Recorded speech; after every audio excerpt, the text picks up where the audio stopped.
1 का 16वां क्वेश्चन, ठीक है। 16वां और अंतिम क्वेश्चन है 9.1 का 16वां क्वेश्चन, ठीक है। 16वां और अंतिम क्वेश्चन है। बोला कि मीनार के आधार से और एक सरल रेखा में 4 मीटर और 9 मीटर की दूरी पर स्थित दो बिंदुओं से मीनार के शिखर की यूनियन कोण पूरक कोण है, और सिद्ध कीजिए कि मीनार की ऊंचाई 6 मीटर है। मतलब मीनार की ऊंचाई दिया हुआ 6 मीटर, लेकिन हमको इसको प्रूव करना कि 6 मीटर ही है कि नहीं, ठीक है। तो चलिए सॉल्व करते हैं।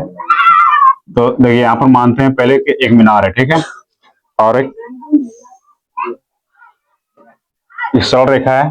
पहला जो है सरल रेखा वो 4 मीटर का है, ठीक है, और यहीं से एक और दे दिया है। और उसके बाद बोला कि यूनियन कोण जो बन रहा है, ठीक है, मीनार के शिखर से जो यूनियन कोण बन रहा है तो उसको मानते हैं। यहाँ दिया नहीं है तो हमको क्या मानना पड़ेगा, थीटा मान लेना पड़ेगा, ठीक है। और एक और जो बन रहा है, ठीक है, अब देखिए पूरा कोण बन रहा है, ठीक है, तो यहाँ एक माने हम थीटा, तो दूसरा क्या बनेगा मेरा, तो पूरा कोण का मान जो होता है कितना होता है 90 डिग्री होता है, ठीक है। तो एक तुम आपका कितना आ गया 30 थीटा आ गया, फिर दूसरा क्या बनेगा 90 माइनस थीटा बनेगा, ठीक है। अब पहला हो गया थीटा, तो दूसरा पूरा कोण क्या बनेगा 90 माइनस थीटा, क्योंकि पूरा कोण का मान कितना होता है 90 होता है, तो 90 माइनस थीटा बनेगा दूसरा कोण, ठीक है। अब यहाँ इसको कुछ नाम मान लेते हैं, ए बी सी और डी मान लेते हैं, ठीक है। अब यहाँ एक चीज और, कि यहाँ जो है डी और ए की जो कुल दूरी है, ठीक है, वो कितना है 9 मीटर है, 9 मीटर लिखेंगे, ठीक है। चलिए अब सॉल्व करेंगे, लिखेंगे सॉल्व,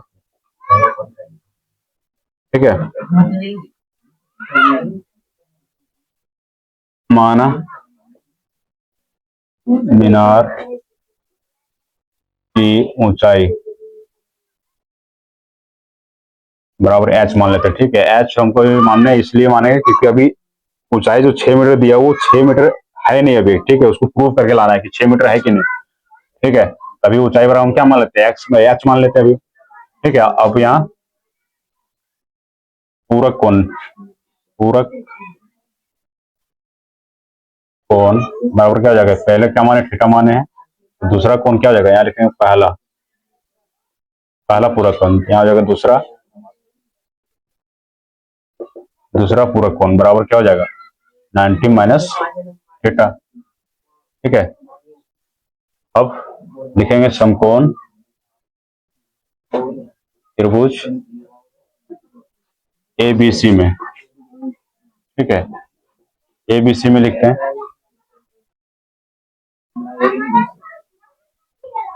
तो 10 पर ही बैठेगा क्योंकि लंब बटा आधार पर ए बी हमको लंब दे दिया, और एसी क्या हो जाएगा आधार हो जाएगा, इसलिए यहाँ लिख सकते हैं 10 थीटा बराबर क्या हो जाएगा लंब बटा आधार, तो लंब हो जाएगा आपका ए बी, और एसी क्या हो जाएगा आधार हो जाएगा, एसी लिख सकते हैं 10 थीटा।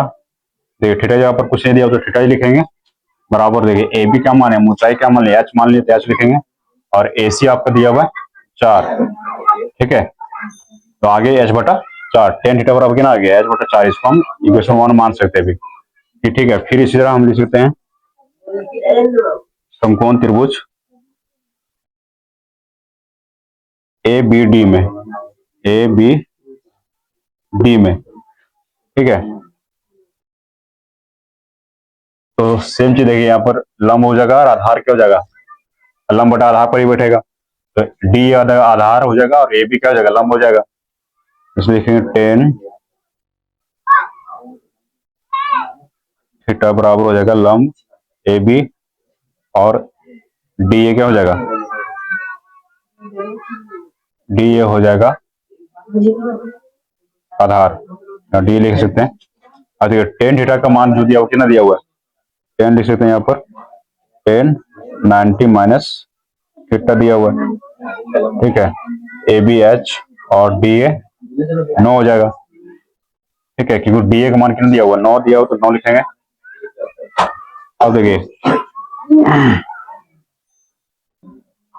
अब आपने एक फॉर्मूला पढ़ा होगा, ठीक है, कि टेन 90 माइनस थीटा बराबर क्या होता है, कॉट थीटा। ठीक है, ये फॉर्मूला आपने पढ़ा होगा पहले। ठीक है, 8.1 या 2 में जब जब पढ़ा रहे थे उसमें पढ़ा होगा टेन थीटा बराबर क्या होता है, 10 ब्रैकेट 90 माइनस थीटा बराबर क्या होता है, कोट थीटा होता है। तो इसके जगह पर हम क्या एक कोट थीटा बराबर लिख सकते हैं, यहाँ पर लिख सकते हैं कोट थीटा बराबर क्या आ जाएगा, h बटा 9 आ जाएगा। ठीक है, अब लिख सकते हैं यहाँ पर हम टेन थीटा इंटू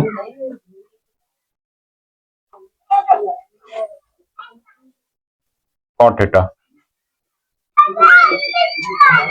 बराबर h बटा हो जाएगा h बटा 4 और इंटू हो जाएगा 9 बटा h बटा 4। कॉट थीटा बराबर कितना, h बटा 9 है तो 9 लिखेंगे, h बटा 4 नहीं। ठीक है, यहाँ टेन थीटा, तो देखिए समीकरण 1 और समीकरण जो 2 आया था दोनों को हम क्या करना, गुना करेंगे। तो ten theta into cot theta बराबर क्या हो जाएगा, h बटा 4। तो टेन थीटा का मान कितना आया था, h बटा 4 आया था, और यहाँ हो जाएगा कोट थीटा बराबर h बटा 9। ठीक है, h बटा 9 हो जाएगा। अब उसके बाद ये आपने और फॉर्मूला पढ़ा होगा, ठीक है, ten theta into cot theta बराबर कितना होता है 1, और h को गुना करेंगे h से, कितना आ जाएगा, h स्क्वायर आएगा, और 9 चौक 36 हो जाएगा। जब क्रॉस मल्टीप्लाई करेंगे तो कितना आएगा, 36 बराबर h स्क्वायर आ जाएगा। इसलिए जब हम करेंगे 36 स्क्वायर जब हटेगा तो इस पर क्या आ जाएगा, रूट आ जाएगा, और आ गया आपका h। ठीक है, इसलिए 36 का वर्गमूल कितना होता है, 36 का स्क्वायर रूट जो होता है 6 होता है। अब इसलिए h बराबर कितना आ गया, h बराबर 6। और यही हमको प्रूव करके दिखाना था कि h बराबर 6 है कि नहीं, ऊंचाई जो है मीनार की ऊंचाई 6 मीटर है कि नहीं। ठीक है, प्रूफ हो गया। यहाँ पर देखिए h बराबर 6 आ गया, ये हो जाएगा आंसर।